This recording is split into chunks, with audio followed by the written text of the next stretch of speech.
गेल्या 2 दिवसाच्या ब्रेक नंतर एसटी महामंडळाच्या बसची चाकं आता फिरू लागलेली आहे। आज सकाळपासून पुन्हा एकदा बस या रस्त्यावर धावू लागलेल्या आहे। आपण आता नाशिक इचलकरंजी या बसमध्ये आहोत आणि बघतोय बस ही फुल भरलेली आहे।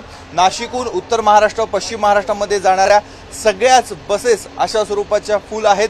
अनेक प्रवासी 2 दिवसापासून नाशिकमध्येच अडकून पडलेले होते। काहींना महत्त्वाची कामं होती तर काहींना गणपतीचं डेकोरेशन देखील करायचं होतं। त्यासाठी गणपती डेकोरेशनचं साहित्य देखील घेऊन आता या महिलांसह काही प्रवासी हे निघालेले आहेत।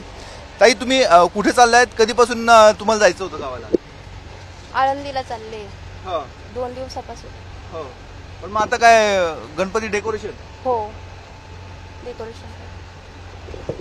दादा, कुठे निघाले तुम्ही? मी आपल्या ऑफिसच्या कामाला निघालेलो आहे। 6:45 पासून थांबलो होतो मी, परंतु अजून बस नाही। आत्ताशी बस मिळाली 1-1.25 तासांनी। हो हो, तर चांगलीच गैरसोय होते। पण आता बस सेवा सुरू झाली? हा, आता सेवा झाली पण टाइम व्यवस्थित अजून नाहीये, कारण आता एकच बस चालली आत्ताशी पहिली। फार कमी आहे, प्रमाण अजून फार कमी आहे। सुरळीत पूर्ण म्हणता येणार नाही याला।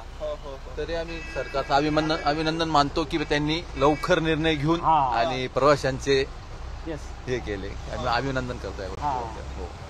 दादा, तिकीट फाडले जात आहेत, कसा रिस्पॉन्स मिळतोय?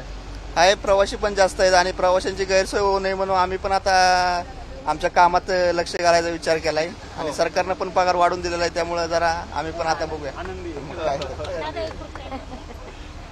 तुम्हाला कुठे जायचं? मला सिन्नरच्या पुढे माळवाडी म्हणून तिथं मी अंगणवाडीला आहे। अंगणवाडीला जाते, पण काल माझी खूप हाल झाली जायला। माझ्या कारणास्तव मी इथून येऊन जाऊन करते। अच्छा, हो। पण मग 2 दिवस काय केलं तुम्ही? 2 दिवस मी खूप भाड्याला पैसे दिले जास्त। 200 रुपये गेले 2 दिवस, 400 रुपये माझे गेले। आणि भाडं किती असलं? भाडं माझं असं 25 रुपये इथून आणि 10 रुपये तिथून सिन्नर वरून। म्हणजे 35 रुपयाच्या जागी तुम्ही 200 रुपये दिले मी। हो, पण गेला होता? हो, गेलं। जाणं गरजेचं होतं, लहान मुलं होते ना, आपल्यावर अवलंबून असतात ते असं। आपण बघतोय अशा स्वरूपात प्रवासी कर्मचाऱ्यांची गैरसोय झालेली होती। जिथे 35 रुपये लागतात तिथे 200 रुपये द्यावे लागत होते। मात्र ही गैरसोय आता टळलेली आहे। काही प्रमाणामध्ये विस्कळीतपणा अजूनही आहे, परंतु बस सेवा ही सुरळीत झाल्याचा आनंद कर्मचाऱ्यांबरोबरच जे प्रवासी आहेत त्यांना देखील होतोय। कॅमेरामन मयूर बारगेसह मुकुल कुलकर्णी, एबीपी माझा, नाशिक। एबीपी माझा, उघडा डोळे बघा नीट।